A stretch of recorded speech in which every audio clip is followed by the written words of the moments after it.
All right, guys, another day. We're about to hit it again. Yes, Hey, we're at this little outside place right here, outside the gym. It's good to get a variety to mix it up, and it makes the gym not feel so boring and mundane. So we're going to try to do a little bit of legs today and see what we can do just to mess around with this equipment. Now, what this is going to do is show you how you can get fit outside of the gym. You don't have access, don't have a gym membership. Some of the things we're going to do here, you can actually like substitute out for like the back of a chair or a bench or something like that. So I haven't squatted in a while. My legs are going to be fried. So I'm just going to work out and loosen up and get some body weight squats in there to get ready for putting a load on. If you can't do your own body weight, you don't want to go right into load. So getting ready for load by incorporating your stabilizers just with your body weight is a really good place to start. Let the legs get sore, get ready for a couple of days, and then come back next week, and then you can start to add some light load. All right, so check it out. I'm going to show you how to just kind of get a squat in by using a little bit of stabilization. Oh, sorry. What's up, guys? Squatty. All right. Let's go over basic mechanics for a squat. Right. So I got hip width and shoulder width. Okay. If I were to take a bar and went straight down from my shoulder, it comes right down to my heel. That's my squat position. If I'm immobile, I would go a little bit wider in my stance.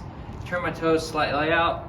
All right. The squat, we squat every day. We get in and out of bed, we sit on chairs, we sit on the toilets without realizing it. We're all doing body weight squats and we're actually going pretty low and we don't think about it. So how can I incorporate this action in the gym to do it correctly and safely so I can use the gluteus maximus, which is the biggest muscle in the body, right? So here's what a standard squat would look like. All right, so let me break down the mechanics. It looks really easy and simple. But there's a couple of things we need to be aware of as we're doing it. Key points in the squat. Number one, our hips travel back and down. Number two, our knees travel out. And number three, we keep our head up and our chest up. All right, so look for those points as they go. Hips travel back and down, knees out, head up, chest up. All right, now check this out from the side. First thing that happens when I squat is my knees don't move. You ever get out of the car, you got too many groceries in your hand, and you just kind of shut the door with your bum? But the first action that happens in the squat is the hips travel back and down, right? So if I want to get the action right, I don't think about going down with my knees. I think about dropping my hips back as if there was a chair there and I'm aiming my butt for the chair so those hips travel back and down. So I can kind of just warm it up by just pushing the hips out, right? And so as my hips travel back and down, those knees begin to go out. I'm just going to follow it down. I want my hips to come slightly past my knee crease.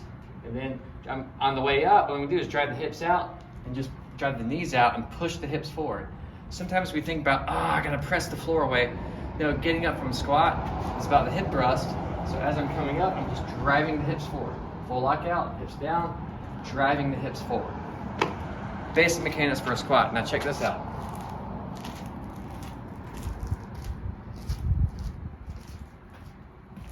What if you don't have the balance? Kind of go there right away. What you can do is find something like the back of a chair or a bar or even like a piece of equipment in the gym. So what I'm going to do here is use the balance of the bar to help me activate getting my hips down. If you want to kind of come at an angle either side, it's probably good. Right, so I'm going to hold it here. I want to be about a forearm's length away because when I go all the way down, it's going to elongate. Right, so hips travel back and down, knees out. There, that can help me. And now I'm using the bar to help me find that range of motion.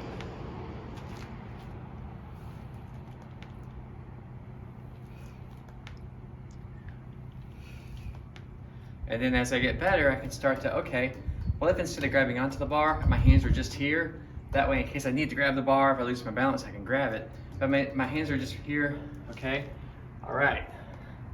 Now I'm using less upper body and transitioning the load more to the legs, and then eventually, all right, I can still squat next to it in case I need to grab it, but I'm going to take my hands off. Now, in case I lose my balance, I want to keep my hands up the whole time. That way, if I need to grab it, I can just follow me.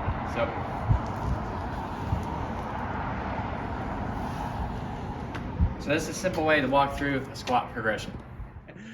James is going to walk through a squat progression. All right, James, what you got? All right, head up, chest up. Their feet shoulder width. I just paid attention to what you did, so I'm there going to try you it go. out. There you go. And you can critique me as I go. Okay? Hips travel back and down, knees travel out. Okay. And the reason the hands come up are out to help us find balance. They come up as we go down.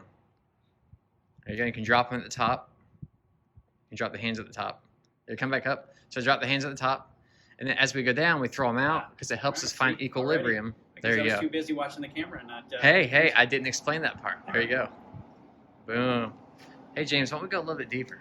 A little bit deeper. There you go. Nice. Hip crease just below the knee. Boom. And you're pushing the hips up as you come out. Even with no weight, I can feel that burning.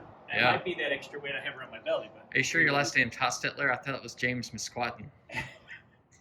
That might be it. It might be it. All right, so we just did a squat tutorial, and there's a lot more to squatting than just that. You know, you want to make sure you're squatting to a target or have a bar or something to assist you. Pull-up tutorial. Haven't done a pull-up in a while, but we'll walk through something real quick. This bar is probably slightly too low for me, right? So one of the things I can do to warm up a pull-up is called a scap pull, where I'm activating the scapula. I'm actually going to turn around so you can see. So I'll be here. Now the grip for a pull-up, if I put my thumbs in my thighs and I come straight up to the top, that's the same position I want to be in. So thumbs in the thighs is similar if I was grabbing on the barbell. I come straight up, I want to be here, right? So what I'm going to do is just hang, hollow body position. I'm just going to activate the scapula. So look at that from the back. All right? So it's that movement in the shoulder where I can move the shoulder up and down. The scapula is the shoulder blade. So what I can do is just get the shoulder joint nice and loose. Just bring myself up here. All right. Next step is you have the strength, you can do a pull-up, right? So again, I try to keep my feet in front of me for more of a hollow body position, right? So I want to go not from the shoulder disconnected, but from that tight contraction of the scapula pull. That's my bottom end, and then top end is going to be chin over bar.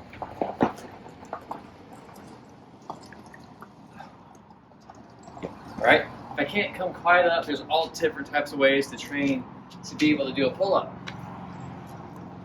I'm working the same muscles I would be working on a pull-up that would be on a barbell row, hitting the back. So what I can do is reverse that and get used to bringing my own weight up. So if I come here, bend, I can just pull straight up to the lower chest.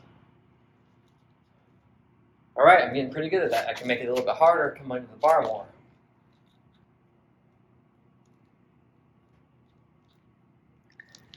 So those are a couple of different techniques in training to kind of help you guys with pull-ups. Yeah, okay. All right. James McHuge. I'm going to try and pick up on what he was just teaching. All right. So I'm going to what you got, James? Feet good? Are my feet right? That's great. Yep. Okay, Yep. I can tell right away I want to go out a little bit. So try to pull it to the lower chest, not the upper chest. That's going to help your range of motion. Boom. So you do a further range of motion when you're down. That way, when you're hanging with your full body weight, you can just get the chin over. So when the movement's easier, increase the range of motion so you can meet the specifications for range of motion when you're doing the move properly. Let's not play around. This is actually pretty difficult. It's actually good. I can really feel it. Sometimes even that, like, if I can't hang or my forearms are worn out, I'll finish a workout. And this is something you can do a lot higher volume of because you're not using all of your body weight. You're using 70% or less of your body weight. So you can do a lot more reps and really get some volume and grip work and back work in there.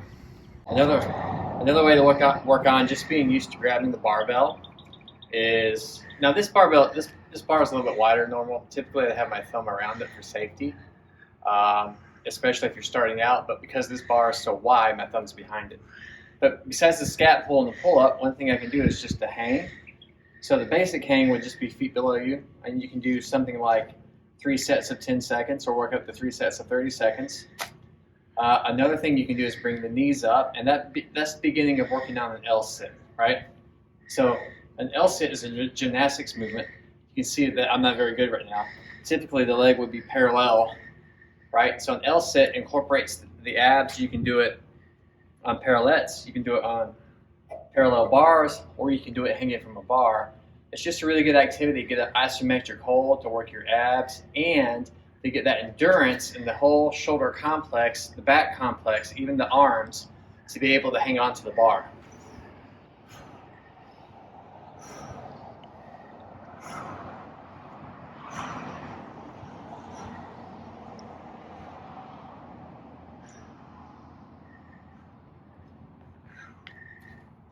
Now breathing is huge, especially if I'm doing something where I'm going for time. It's amazing. 30 seconds might feel like the fastest thing in the world, unless you're hanging onto a barbell trying to keep your knees up. And all of a sudden 30 seconds feels like it's 5 minutes, right? So concentrating on breathing. Breathing is a big part. We'll go over more breathing technique later. You never want to be holding your breath in your workout. You sometimes might hold a breath during a movement, but you don't want to do 5 or 6 reps. Sometimes with my clients, they're starting to fail on a set because they've been holding their breath. I'm like, breathe, breathe, breathe at the top. Always breathe out when you're doing the movement, and breathe in when you're resetting. So James here is making the movement harder.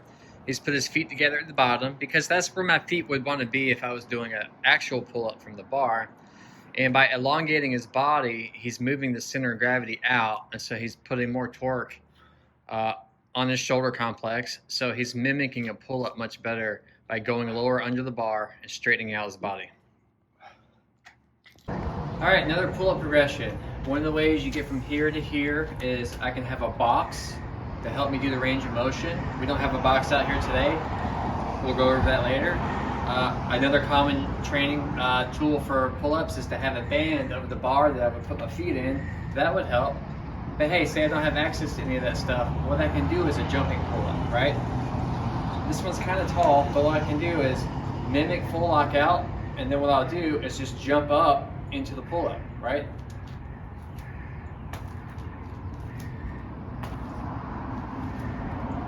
So you're jumping to assist you get over the bar. After you get that part of the movement down, what you can do is jump up and then try to slowly lower yourself. That's going to help improve safety at the bottom of the pull-up when you do reach the point where you can do a full hang. So if I come here, see that I slowed the range of motion down? And say you can't reach the bar, I can do a jumping pull-up to where I jump and grab the bar and kind of jump into the whole thing.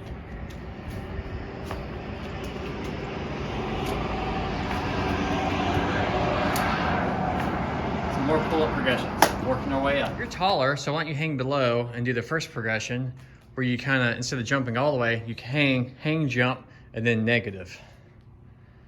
So hands on the bar. You're not recording yet, right? Yeah, hands on the bar. So come right underneath. So bend down and just jump into it, chin over, and then go slow on the way down. Slow. There you go, back down. Now a bit more of a jump, and then slow on the way down. Boom. Full lockout, hang, more of a jump, boom, and slow down. There you go, full lockout.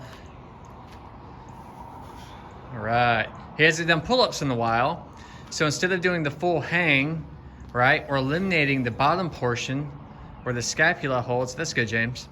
We're eliminating, yeah, just hang, get that, there you go, get that L sit. Why don't you try the scat pull? Just squeeze the scapula like this. There you go. Good scat pull, good warm up of the shoulder complex. Now he's already warm because he did the bar over here. But a place like this, gym, outdoors, again, outdoors is changing up our environment, making it great. How was that? Like those progressions? Great, I definitely feel it.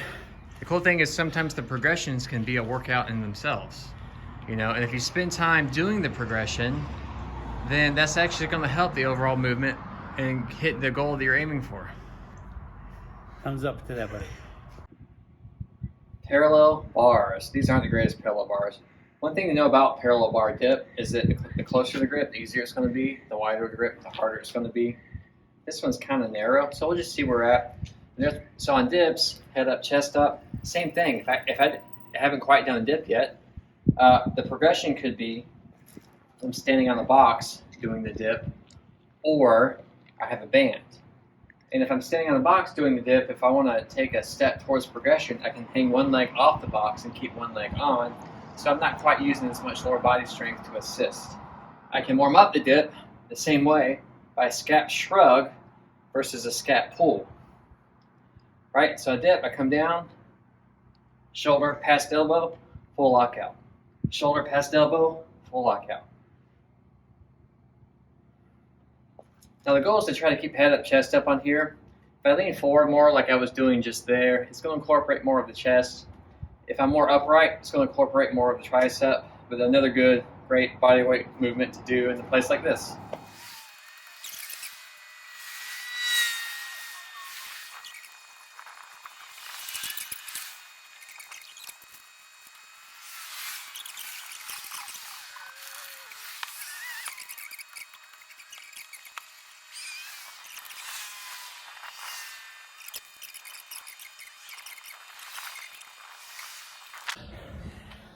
All right, good outdoor circuit. What do you think? I think that was a really good workout. What's amazing is when you look at it, we never really incorporated any heavy weights or did anything else, and just basic body movements. But yeah, isometrics. I feel it. Isometrics, calisthenics, gymnastic movements where you're just moving your own body weight is it's great for fitness and it's great for life, showing you don't always have to be in the gym to get fit, because we go in there so we can enjoy life with our families, life out here, and having great, active, fit, and healthy lives. Hey man, I'm just thankful to have you here. I can tell you All that. right. I get to work out with you. Hey, whether you're a beginner, getting back into it, I'm more getting back into it. James is more like, hey, I got a great workout partner. Time out. I'm about to turn 50 myself. For the last 5 years, I have not done much. So this is almost starting over for me again as well. Here we go. So wherever you're at in your growth journey, your growth curve, in and out, or maintaining, one of the key things for fitness, no matter how advanced you are, is just refining the fundamentals, mastering the basics. If you don't master the basics, it's going to be harder to do the more advanced movement and the heavier weight. So never skip the fundamentals. The fundamentals will make you fit for life. All right, guys, as always, big blessings. We bless you in the name of the Lord. In Him you live, in Him you move, and have your being. So as we're working out, we're praying, we're in the Spirit, understanding that it's God who empowers us to move. The Greek word's kineo or kinetic. Find your movement and your being in Him. See you guys next time. Amen.